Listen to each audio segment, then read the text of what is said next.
आप सभी का स्वागत है स्टडी जंक्शन पर।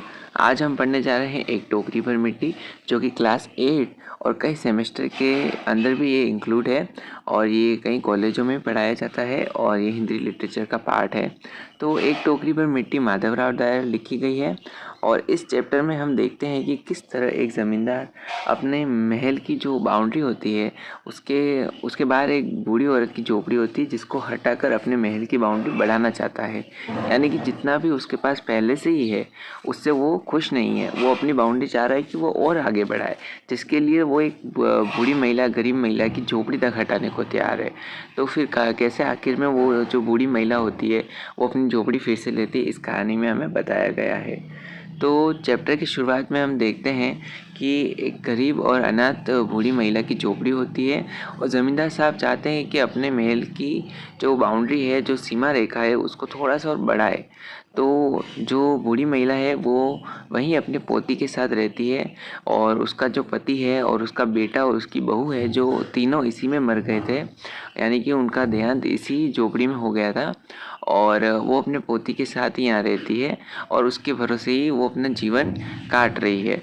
तो इसी तरह दिन चलते रहते हैं। अब जो उसकी जो वृद्ध अवस्था में जो एकमात्र आधार उसका पोती है ये, और जब उसे अपनी पूर्व स्थिति की याद आ जाती कभी कभी, तो वो कभी कभी फूट फूट कर रोने भी लगती है।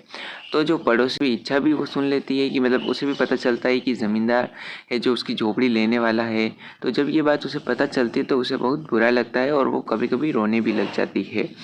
और उस झोपड़ी में उसका ऐसा कुछ मन लग गया था कि उसके बिना वो यहाँ से निकलना ही नहीं चाहती थी, यानी कि वो इस झोपड़ी को छोड़ना ही नहीं चाहती थी। पर ज़मींदार था जो वो बड़ा आदमी था और उसके पास काफ़ी अच्छे वकील थे, काफ़ी अच्छी अदालत की जो भी नॉलेज वगैरह थी उसके पास, और उसके तहत वो केस जीतने की कोशिश करता है और वो जीत भी जाता है। और बूढ़ी औरत होती जो वैसे ही हार मान जाती है कि अब ये झोपड़ी उसकी नहीं रहेगी। तो फिर वो कब्ज़ा कर लेता है अदालत के थ्रू और वकीलों के थ्रू, और वो भी बेचारी जो बूढ़ी औरत थी अपनी पोती के साथ आसपास के पड़ोस में जाकर रहने लगती है। तो एक दिन जब ज़मींदार उस झोपड़ी के आसपास टहल रहा था तो लोगों को भी काम बता रहा था कि ये काम कर रहे हो, ये काम करो। तो इतने में वो बूढ़ी औरत एक टोकरी लेकर आती है वहाँ पर, और उस जैसे ही श्रीमान को देखती है तो श्रीमान उसको देखता है तो श्रीमान अपने नौकर से कहता है कि जाओ इसे हटा दो, यहाँ से बाहर निकालो इसको। तो वो रोने लगती है और गिड़गिड़ाने लगती है कि महाराज, आपने झोपड़ी तो वैसे ही ले ही ली है और आपकी हुई है वो झोपड़ी अब। तो मैं उसे लेने नहीं आई हूँ। वो कहती है कि मैं उसे लेने नहीं आई हूँ, मुझे ये झोपड़ी नहीं चाहिए, यहाँ की जो मिट्टी है वो मुझे चाहिए। तो ज़मींदार साहब पूछते हैं कि ऐसा क्यों चाहिए, देखो मिट्टी किस काम के लिए चाहिए। तो वो बोलती है कि मैं अपने घर जाकर इस मिट्टी का चूल्हा बनाऊंगी और उस पर अपनी पोती को खाना खिलाऊंगी, क्योंकि उसकी जो पोती होती है वो 2 दिन से भूखी होती है, वो कुछ खाती नहीं है, क्योंकि वो कहती है कि अपने घर जाऊंगी और अपने ही घर रोटी खाऊंगी। तो वो सोचती है कि कुछ टोकरी पर मिट्टी लेके आ जाऊं और उसका चूल्हा बनाकर उस पर रोटी मतलब बना के खिलाऊंगी, ताकि उससे उसको भरोसा आए कि ये मेरे ही घर की रोटी है। तो ज़मींदार साहब ने फिर थोड़ी देर बाद उसे आज्ञा दे दी और उसने वहाँ पर एक टोकरी पर मिट्टी अंदर गई, झोपड़ी के अंदर गई, और जाते ही उसे थोड़ी बहुत पुराने बातें भी याद आने लगी, तो आंखों से कुछ आंसू भी बहने लगे। थोड़ा उसे दुख भी हुआ कि मैं अपनी झोपड़ी से मिट्टी लेके जा रही हूँ।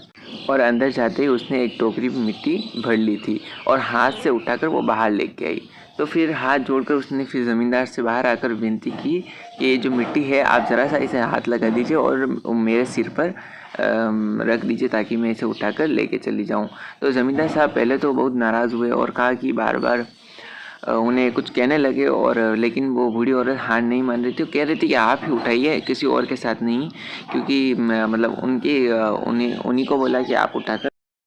तो ज़मींदार साहब मान गए और किसी नौकर से न कहकर खुद ही टोकरी उठाने को आगे हुए। जैसे ही टोकरी को हाथ लगाए तो टोकरी बिल्कुल भी ऊपर नहीं उठी उनसे, और उन्होंने काफ़ी कोशिश की पर उनसे टोकरी नहीं उठी, हाथ भर भी ऊंची नहीं हुई थी उनसे टोकरी। तो वो थोड़े लज्जित हो गए थे और यही सोच रहे थे कि ये टोकरी उनसे नहीं उठेगी, और उन्होंने कहा कि यह टोकरी मुझसे नहीं उठेगी। तो जैसे ही ज़मींदार ने कहा कि यह टोकरी हमसे न उठाई जाएगी, तो ये बात सुनकर वृद्धा ने कहा कि आप महाराज नाराज़ न होना, लेकिन आपसे तो एक टोकरी भर मिट्टी भी नहीं उठ पा रही है और मैंने इस झोपड़ी में हज़ारों टोकरियाँ मिट्टी पड़ी है जो मैंने डाली है, उसका भार आप जन्म भर कैसे उठा सकेंगे। आप थोड़ा इस बात पर विचार करना। पर इस पैराग्राफ से हमें ये समझ में आता है कि वो कहना क्या चाहती है। वो कहना चाहती है कि आपसे तो सिर्फ एक टोकरी भर जो वज़न है वो नहीं उठाया जा रहा है। मैंने तो इस झोपड़ी में अपने दिल से, अपने मन से जो इतनी मिट्टी बनाई है उससे अपना घर बनाया है, और उसका जो भार है वो आप जन्म भर कैसे उठाएंगे।